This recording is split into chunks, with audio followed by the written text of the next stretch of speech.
Well, this is going to be different. Yeah. And in a good way.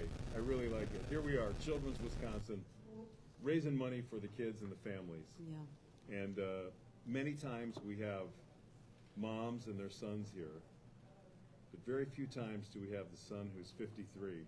Who's the patient? Who's the patient with mom? What you're saying? Yes. This is for children's, yes. Yes, it is. Dottie, thank you for, for this guy, first of all, and thank you for being on mic. I understand that you didn't know you were going to have to talk today. That's true. Okay, yeah. He just he sprung that on you. We're glad you're here. So you guys are originally from Fond du Lac. Correct. Okay, so when he was born, when Dan was born, he was born with a congenital heart defect. And how was that handled in Fond du Lac whenever whenever he was a baby? When he was born, he was our fifth child, and he was perfectly normal. There was nothing found to be abnormal about him.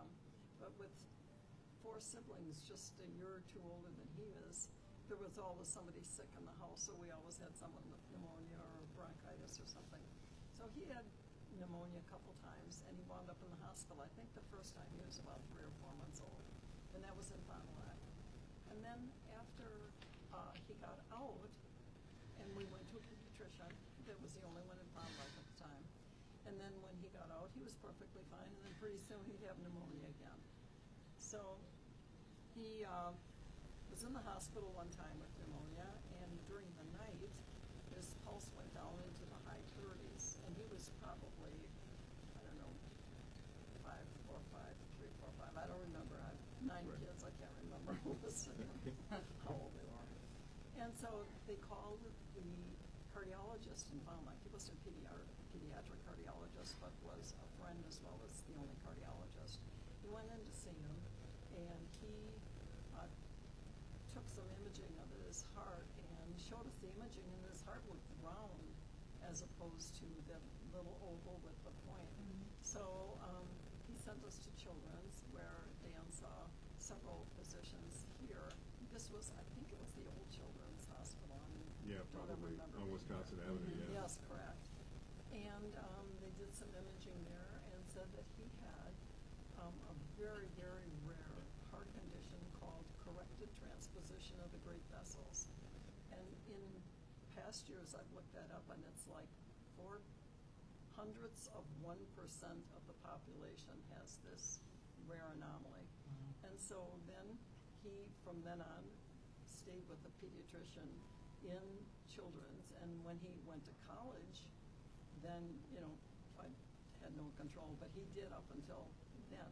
Then after he got out of college and came back to Milwaukee, he started seeing a cardiologist who said, go back to Children's, because it was so rare. So it was so rare, and by this time you're a grown man, and you got a job in the Department of Corrections. Correct.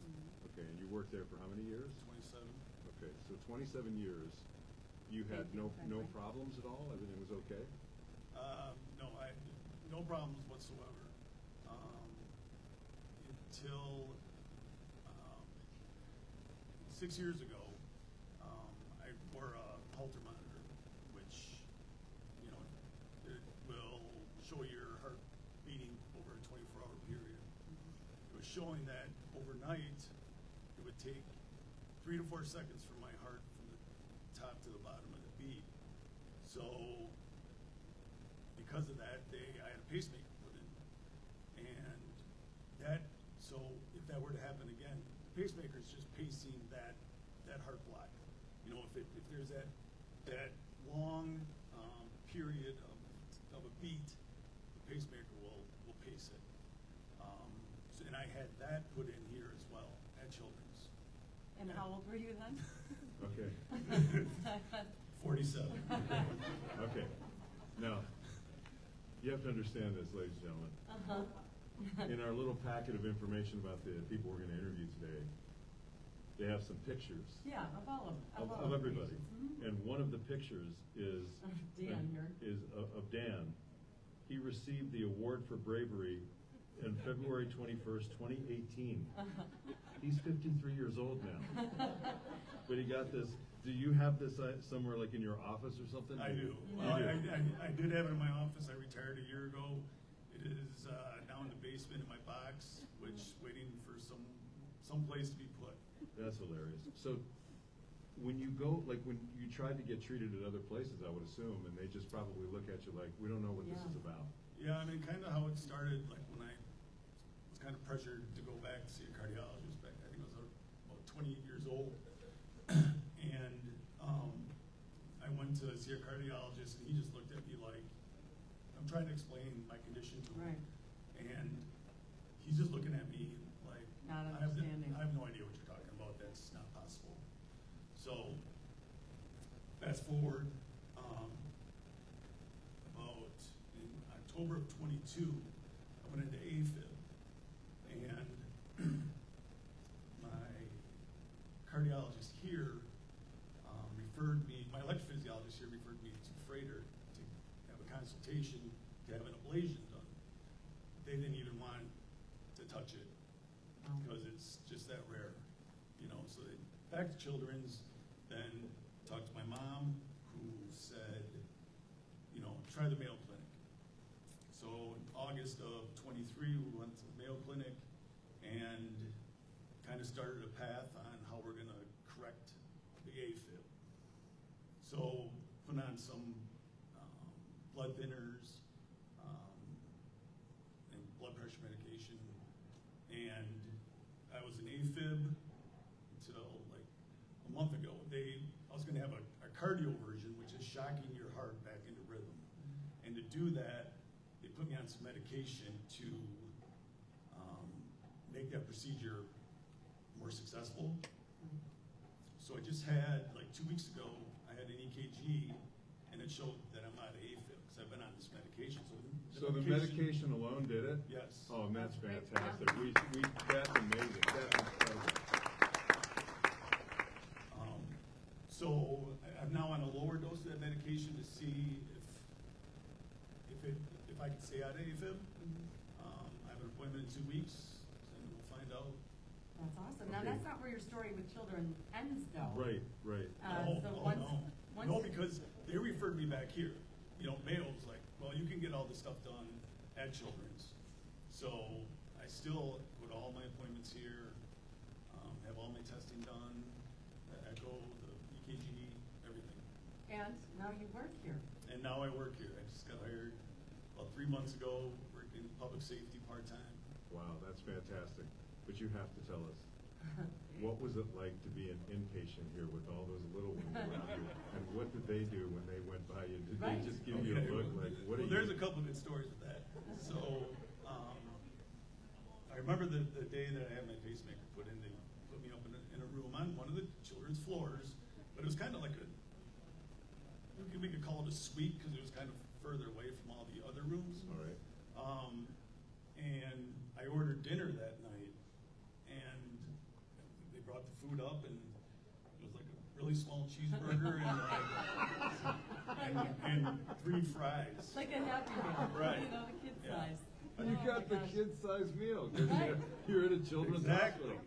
And a chocolate shake and like a little Dixie cup. So come the next morning, I was really hungry. So I'm ordering omelets, pancakes, hash browns. And they called up to the room and they're like, sir, this is for the patient. And I'm like, I am the patient. Oh, that's great. Those are the, I think that one time that I was on like Weight Watchers, that's about the size of the food they give you. Three You know, fries. just like, they give you 3 fries and a little hamburger. A $50 size burger. That's about it. Well, you know, what a story though. The way Children's has essentially not just changed your life, but saved your life. Yeah. Yeah. And changed your And life. continue to. And completely changed the trajectory of your life.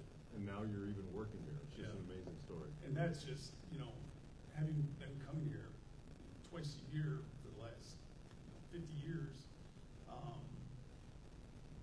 the staff is just amazing. From the doctors to the valet to the ambassadors. They're the ones really that wanted me to work here. I'm like, I always thought this was a good retirement job, you know, to be part of this, working with these great people. And it is. I mean, it's more than just a job. It's like from the people who work the front desk to the people who, actually do the cleaning and Right. empty the trash cans. It's a team effort. Everybody's on the same team. Everybody's on the same page. It really is coordinated beyond all belief. Like if you didn't experience it, and we unfortunately had with our daughter way back in the day, if you hadn't experienced it firsthand, you'd almost not believe how incredible it is here, Yeah. the way they handle families and kids. Correct. It really is true. And being a father now with 3 boys, we've been here several times with injuries and Sure. illnesses, and I don't understand why you wouldn't bring your kids here. Right, Yeah. right. You know, We are lucky. We are very We're very fortunate lucky. to have this. Well, thank you for sharing your story. You're welcome. Thanks for bringing your mom along to Yeah. share the story as well. That was good. Dottie, you did great. God We bless really, you, 9 kids. we really appreciate it. And you're number 5 out of 9. That's what my mom was. She was the 5th one out of 9. Yeah, that's kind of where it peaks. Yes, that's exactly. It goes down. That's what she said too. That was her line too. Oh, that's great. Thank you guys so much. It was really nice to meet all of you. Thank We you. appreciate it. Once again, we're broadcasting live from Children's, Wisconsin. This